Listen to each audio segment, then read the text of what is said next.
Assalamualaikum warahmatullahi wabarakatuh. Salam sejahtera unggul. Salam sejahtera. Okey, baik, pada pagi ini, pada hari ini kita akan belajar tentang satu kemahiran dalam kertas soalan bahasa Melayu 2, iaitu soalan 3B. Alhamdulillah. Okey, iaitu pola ayat yang mungkin akan ditanyakan dalam SPM 2020. Jadi saya sangat berharap anak-anak pelajar dapat menyantuni PDPC kita dan menjaga adab belajar supaya kamu dapat apa-apa saja yang disampaikan. Okey. Pola ayat ada berapa pola? Ada berapa pola ayat dalam bahasa Melayu? Ada 4 pola. Yang pertama, Fn tambah Fn. Yang kedua, Fn tambah Fk. Yang ketiga, Fn tambah Fa, itu adalah adjektif. Dan yang keempat ialah Fn tambah Fs, yang pendek lah, frasa sendi. Ataupun kalau dalam keterbiasaan dia minta kalau awak jawab, awak kena tulis penuh FSN, frasa sendi nama. Okey, kita perhatikan Okey, sebelum tu saya nak bagi tahu awak, untuk menjawab soalan pola ayat, awak mesti mahir mencerakinkan, mengasingkan, mengesan yang mana satu subjek dan yang mana satu predikat. Sebab subjek pasti akan menjadi Fn. Fn. Predikatnya kita akan tentukan polanya berdasarkan perkataan-perkataan yang digunakan. Okey, boleh faham Kalau perlu, lebih baik awak buat catatan supaya nanti awak ingat. Sekarang ni ingat, nanti lepas ni dah tak ingat, kan? Jadi budaya amalan mencatat pun lebih baiklah. Okey. Banyak petua pendekatan kaedah yang digunakan untuk menentukan pola yang kedua, iaitu pola yang ditentukan oleh predikat. Okey. Ada yang menggunakan kaedah paling dominan. Ada juga yang menggunakan kaedah melihat penyambut predikat. Maksud penyambut predikat adalah perkataan pertama dalam predik dan predikat. Tetapi tak semestinya perkataan pertama itu sudah dapat menentukan pola yang kedua dalam ayat tersebut. Nanti kita tengok satu persatu. Okey.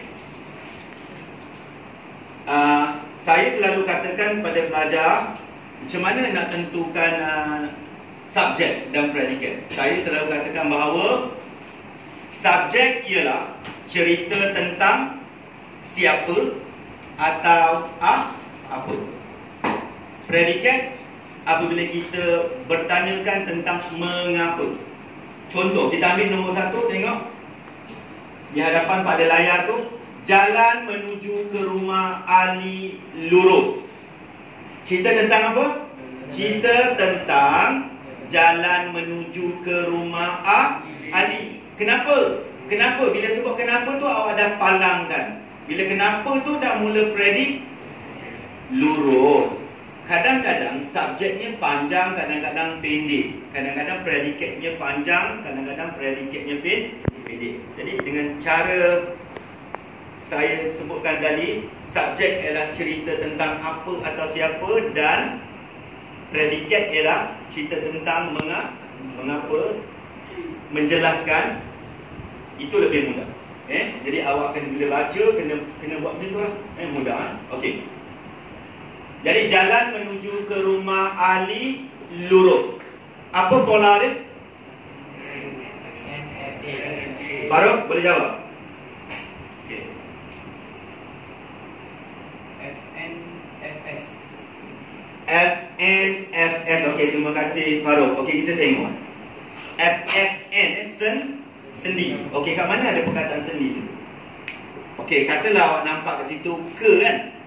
Tadi kita dah kata subjek ialah cerita tentang apa atau siapa. Jadi subjek dia apa tadi? jalan menuju ke rumah Ali.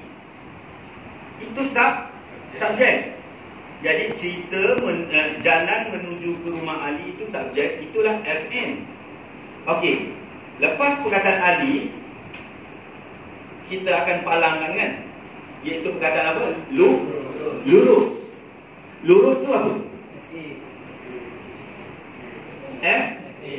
FA, adjektif. Adjektif ni maksudnya ciri-ciri, sifat. Lurus, bengkok, tebal, nipis, mahal, murah, tinggi, rendah dan sebagainya. Banyak jenis adjektifnya kan. Okey. Jadi jawapannya ialah FN, FA. FA. Jadi awak bila sebut yang saya kata gunakan kaedah subjek adalah cerita tentang apa itu, kena habis. Biasanya subjek akan berakhir dengan kata tunjuk. Pelajar itu subjek. Mana kata tunjuknya? Itu. Buku ini. Pelajar tersebut. Pelajar berkenaan. Kata tunjuk kan? Itu antaranya. Okey. Yang kedua kita tengok. Yang kedua, kami sekeluarga di Pulau Pinang. Cerita tentang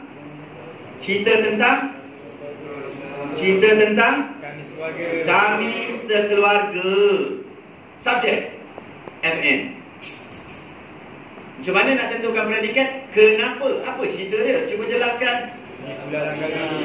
Kami sekeluarga. Subjek FN. Kenapa? Di Pulau Langkawi. Predikat bermula dengan perkataan apa? Penyambung predikat perkataan utama bermula dengan di. Di ialah kata sendi nama ataupun kata sendi pun cukup lah Kadang-kadang budak terkeliru antara frasa nama dengan frasa sendi nama kan.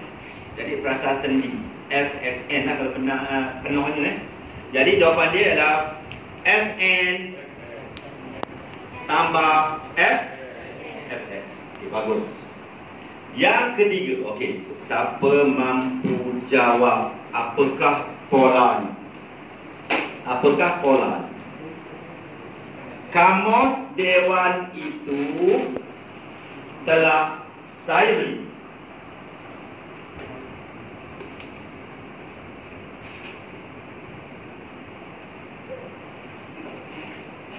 Kamus Dewan itu telah saya beli. Okey, dengar sini. Ini satu jenis ayat dalam pola. Ini satu jenis ayat yang digunakan dalam pola ayat, bukan ayat biasa. Ini ialah ayat pasif. Kenapa kata pasif? Bila benda tu duduk depan. Apa itu tadi? Kamus Dewan. Ada pelajar bila tengok macam ni, dia dah boleh agak dah pola dia. Tentulah pola utama FN kan. Jadi kalau jumpa ayat di sini, sebab dia telah saya itu memang ayat tu ayat pasif. Kalau aktif ada. Kalau aktif ialah saya telah membeli. Kalau pasif telah saya Jadi kalau kita tak berapa nak mahir, kita aktifkan dulu. Cuba kita aktifkan dulu. Saya telah membeli kamus Dewan itu.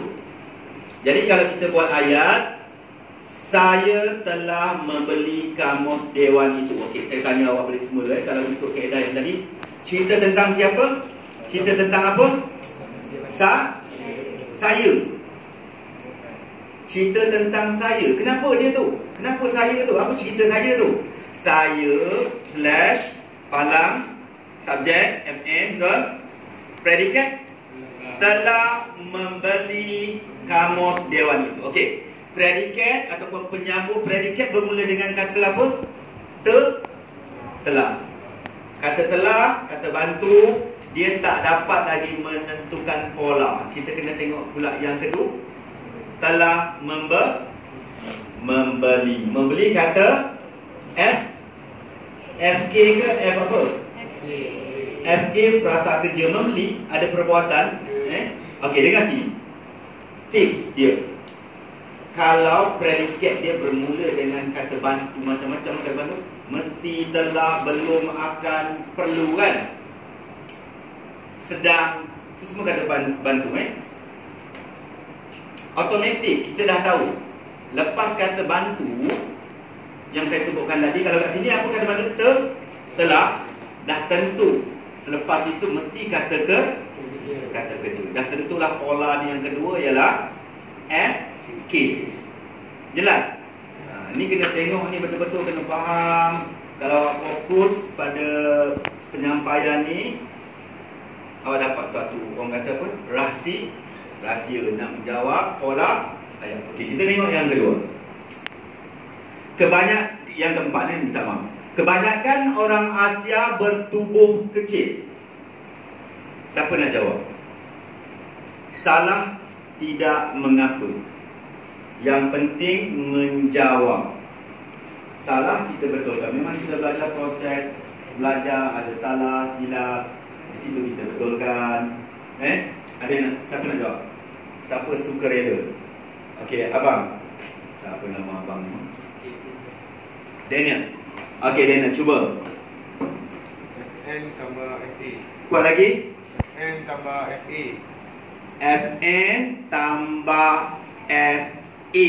Adjektif. Okey, duduk. Terima kasih. Tepuk tangan dekat Daniel. Salah betul. Nombor 2. Tepuk tangan kerana dia sudi dan berani menjawab. Okey, kita lihat ayat nombor 4. Kalau awak dah pandai, saya terus nak tanya. Cerita tentang apa ni?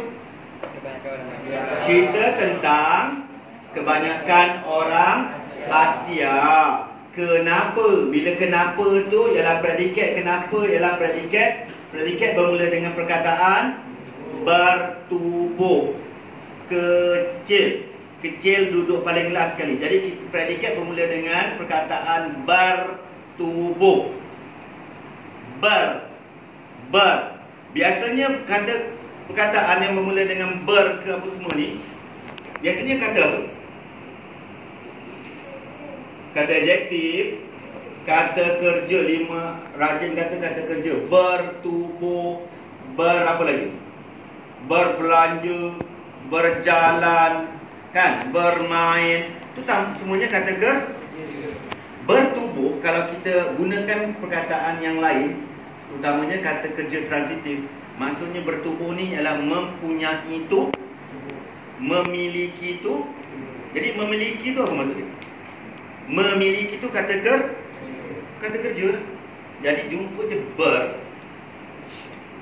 mesti kata sebab apa kata FN? Sebab penyambut predikat dia bermula dengan perkataan ber.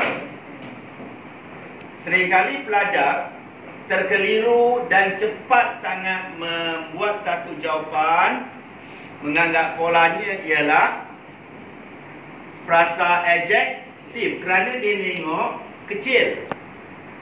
Ini masalah apabila menggunakan kaedah mana lebih dominan. Dominan ni maksudnya ialah perkataan yang menonjol dalam ayat yang kedua yang predikat tu. Kalau awak amalkan benda yang macam ni, kaedah ni, awak akan salah, tersilap. Tak boleh. Tak boleh.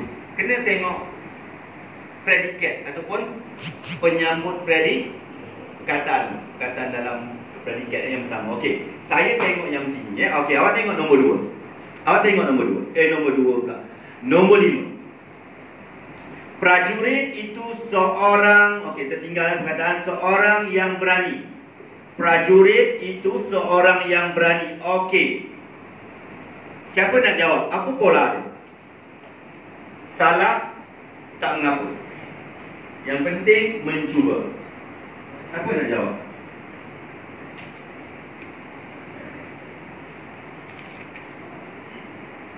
Siapa nak cuba? Pelajar 5 rajin. Okey, Ikhwan. Okey, Wan, apa Wan jawapan dia, Wan? FN. Okey, kita tengok. Kita lihat betul tak frasa nama, frasa nama. Okey, tengok perhatikan betul-betul. Okey, sebelum tu saya nak tanya, siapa yang jawab FN tambah FA, adjektif. Angkat tangan. Jujur. Jujur. Salah tak apa, saya bukan nak marah pun. Saya nak betulkan ni. Kalau salah, saya nak betulkan. Kalau dah betul, tak mengapalah. Okey, ada 3 orang dah mungkin lebih. Kan? Okey, dengar sini betul-betul. Dengar sini betul-betul. Kenapa awak kata FN, FA? Frasa nama, frasa adjektif. Kerana tadi awak menggunakan kaedah ataupun yang awak faham mana yang lebih dominan. Awak mungkin lebih nampak berani. Kata berani itu lebih menonjol berbanding dengan seorang. Okey, kita pecahkan dulu. Kita asingkan, rakitkan dulu. Cerita tentang prajurit itu subjek FN. Okey. Kenapa? Seorang yang berani. Dalam 3 perkataan dalam predikat itu ada seorang yang berani. Kalau cerita tentang kaedah dominan, yang dominan ialah berani. Awak nampak berani. Kalau cantik-cantik lah. Kalau tampan-tampan kan, hebat-hebat lah. Yang itu yang awak nampak. Sebab awak lihat yang dominan. Jadi salah. Tak boleh guna kaedah. Jadi kita tengok predikat bermula dengan perkataan seorang.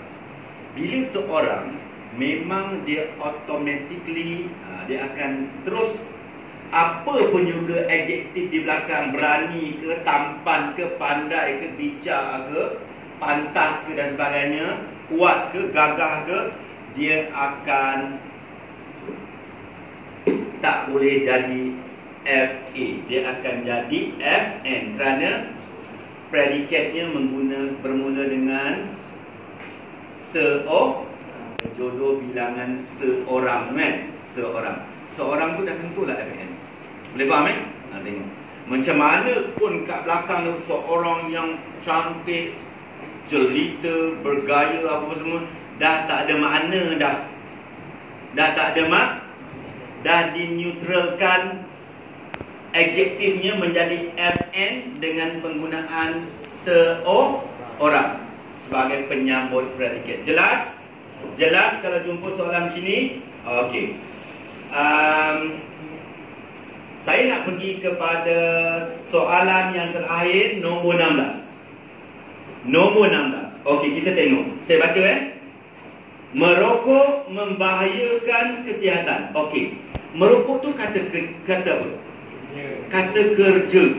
Kata kerja. Jadi, ada tak pola yang bermula dengan FK? Ada tak ada?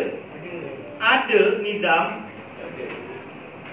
Pola kan dia FN, FK, FN, FN, FN, FA, FN, FSN. Ada ke? Tak ada. Tetapi kalau pelajar dia tak faham, dia tak belajar, kan? Dia tengok merokok, lepas tu ada membahayakan, semua ini kata kerja ni. Terus dia buat jawapan FK. Lepas tu kesihatan. Kesihatan apa kan? FA kata dia lah, kata kan. Dah jadi terbalik pula. Ada ni mesti lembaga peraksaan ni saja nak kelirukan aku ni. Ingat katakanlah ditakdirkan keluarlah soalan tentang pola. Ni contoh sekali contoh Inilah satu-satunya soalan yang cukup-cukup untuk memberikan awak markah lulus contoh. Ataupun daripada B+ kepada A-. Contoh daripada A- pergi ke A solid. Boleh faham? A solid boleh pergi ke A+. Kan? Hanya kerana kesilapan ini, kerana tak belajar, tak berikan tumpuan, awak kerugian 1 markah. Awak kekurangan 1 markah dari lulus jadi tak lulus, daripada lulus jadi tak lulus, daripada tak lulus jadi lulus, daripada apalah. Semua boleh mempengaruhi grade SPM. Jangan sombong, kena ambil tahu semua. Okey, dengar sini.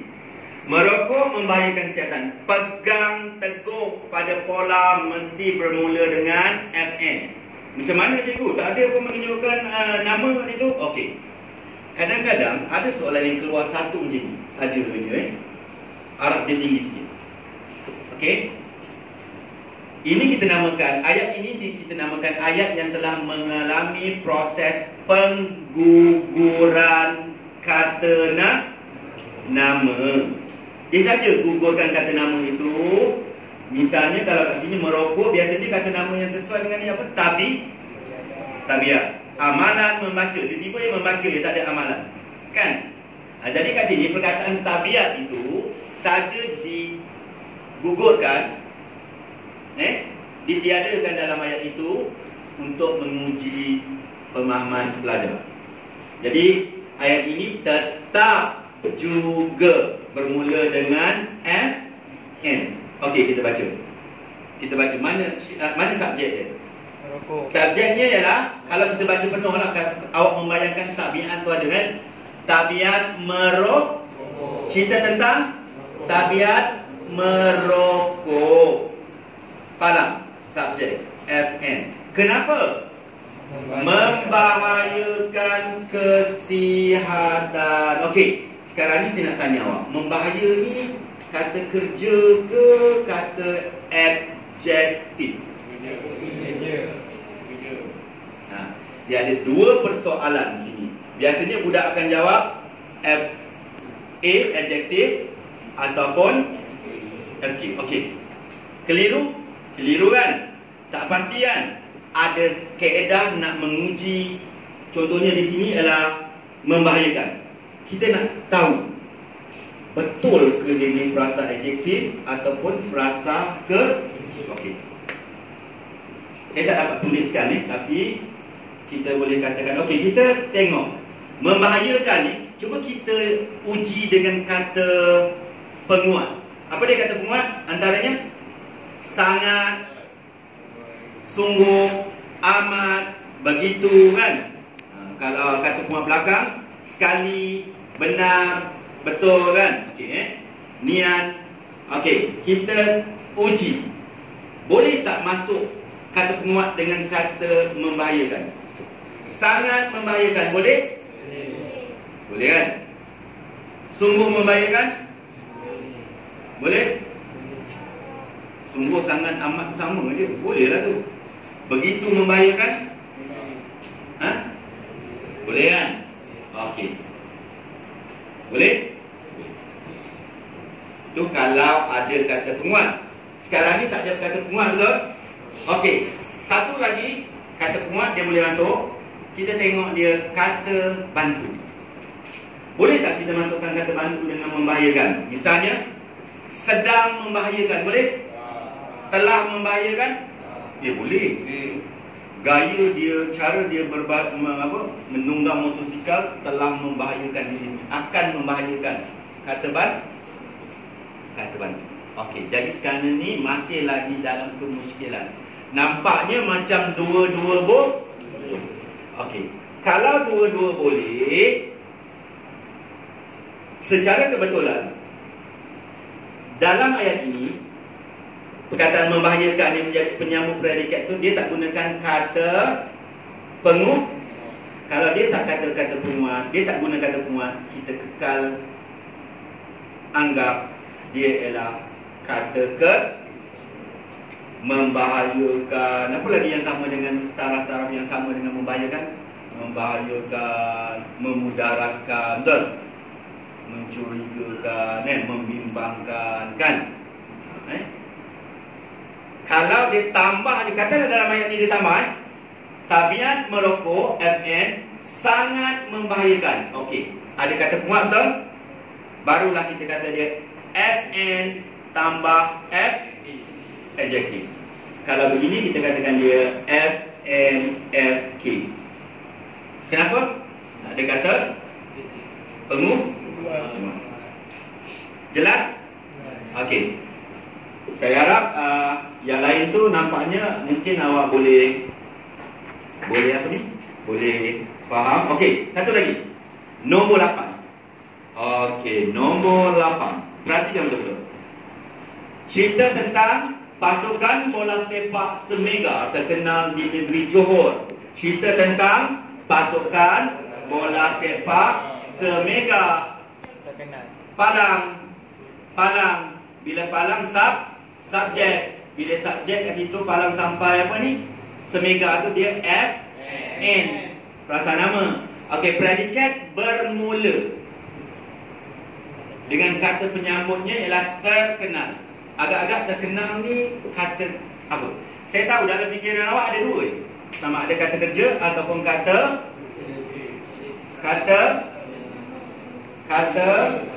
adjektif lah.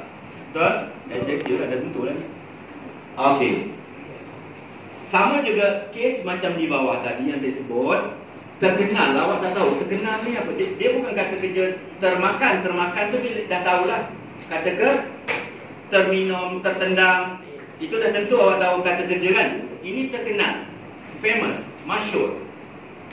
Orang yang ternama. Okey.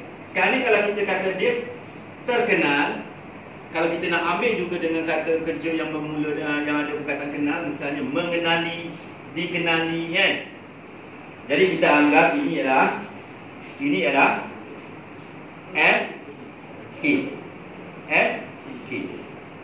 Tetapi dengan sini saya nak tegaskan, tetapi macam soalan nombor 16, jika dia guna kata penguat apa-apa saja, contohnya amat terkenal, sungguh terkenal, begitu terkenal, dia akan berubah, akan jadi adjektif. Bagus. Jelas? Ini saja antara soalan-soalan pola ayat yang mengelirukan awak sedikit. Kalau awak dah dapat menguasai ini, dah faham akan rahsia ni, celik minda, keluarlah macam mana pun ayat, awak dah mampu menjawab dengan betul. Jelas? Okey. Sila keluarkan buku bat awak, buku jana tata bahasa dan simulatan ini ada di dalam bat awak. Lihat muka surat. Okey, itu saja untuk PDPC kali ini. Ya, terima kasih. Assalamualaikum warahmatullahi wabarakatuh. Terima kasih.